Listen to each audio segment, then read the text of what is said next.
Hello, আসসালামু আলাইকুম। মানিকাস ব্লগে আপনাদের সবাইকে আবারও জানাচ্ছি সুস্বাগতম।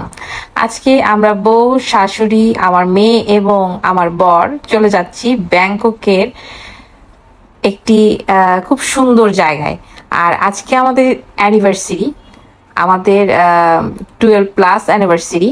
তো সেই কারণে আমরা আজকে এই দিনটিকে মনে রাখার জন্য, সুন্দর করার জন্য বের হয়ে পড়লাম। আমি আমার শাশুড়িকে নিয়ে স্কুটি চালাচ্ছি, দেখতেই পাচ্ছেন। আমার মেয়ে ছবিগুলো তুলেছে। তো আমরা চলে এসেছি মারমেড রেস্টুরেন্টে। এখানে ব্যাংককটা আসলে এটা পাতায়াতে হয়েছে, মারমেড রেস্টুরেন্ট। তো আমরা সেখানে আজকে চলে এসেছি আমাদের অ্যানিভার্সারি উদযাপন করার জন্য। আমরা এখানে লাঞ্চ করব, একটু সময় স্পেন্ড করব, সুন্দর মুহূর্তগুলার ছবি তুলবো, সেই জন্য আসা। তো আমরা ভিতরে ঢুকে গেলাম। ঢুকেই আমরা এখানে বসলাম, বসে বেশ কিছু খাবার যে যা পছন্দ করি অর্ডার করলাম। তো আমার মেয়ে পাস্তা খাবে, হোয়াইট পাস্তা, সে তার হোয়াইট পাস্তা অর্ডার করেছে। আর আমরা দুপুরের লাঞ্চের জন্য চাইনিজ ফুডই অর্ডার করেছি, থাই ফুড। তো প্রচন্ড গরম ছিল, যার কারণে আমরা আউটডোরে বসার মতো কোনো অবস্থাতেই ছিলাম না, আমরা ইনডোরে বসেছি। তো কিছুটা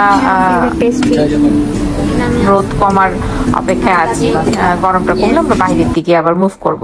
কিন্তু এরকম কোনো অপশনই ছিল না যে আমরা আসলে রোদ কমে যাওয়ার পর বাইরে যাব। তো রোদের মধ্যেই আমাদের যেতে হলো। এবং সেদিন আমার মেয়ে এবং আমি দুজনেই খুব সিক হয়ে পড়েছিলাম, এতটা রোদ ছিল। মানে 10 মিনিটের মতো আউটডোরে ছিলাম। তো 10 মিনিটেই আমরা আসলে সিক হয়ে যাই। ছবি আর কেক কাটার জন্য বের হয়েছিলাম। আমার শাশুড়িকে আমরা ছায়ায় বসিয়ে দিলাম, যে উনিও সিক হয়ে যাবে।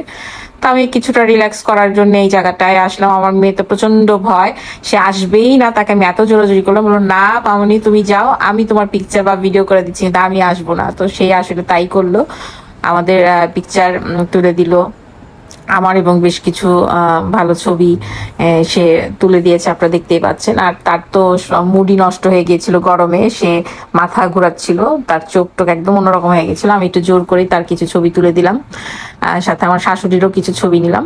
আমার শাশুড়ি মাও খুব হ্যাপি ছিলেন সেদিন এই জায়গাটায় এসে। এই মূর্তিটার সাথে বলতেছে, মেয়েটা দেখতে খুব সুন্দর লাগতেছে, আমার একটা ছবি তুলে দাও। এই হলো বিষয়।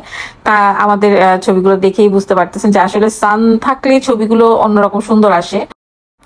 আজকে সারাদিনের ঘোরা আমাদের এই পর্যন্তই। কারণ হচ্ছে আমরা বিকেলের দিকে আবার আরেকটি জায়গায় যাব, সেটার ভিডিও আমি আবার আপনাদের সাথে শেয়ার করে দিব। একই দিনে আমরা 2-3টে ভিডিও করেছিলাম, এক এক জায়গার এক এক ভিডিও হয়েছে। তো আমাদের এই ভিডিওটি কেমন লাগলো আপনাদের জানাবেন অবশ্যই। আর লাইক কমেন্ট দিতে অবশ্যই ভুলবেন না। আল্লাহ হাফিজ।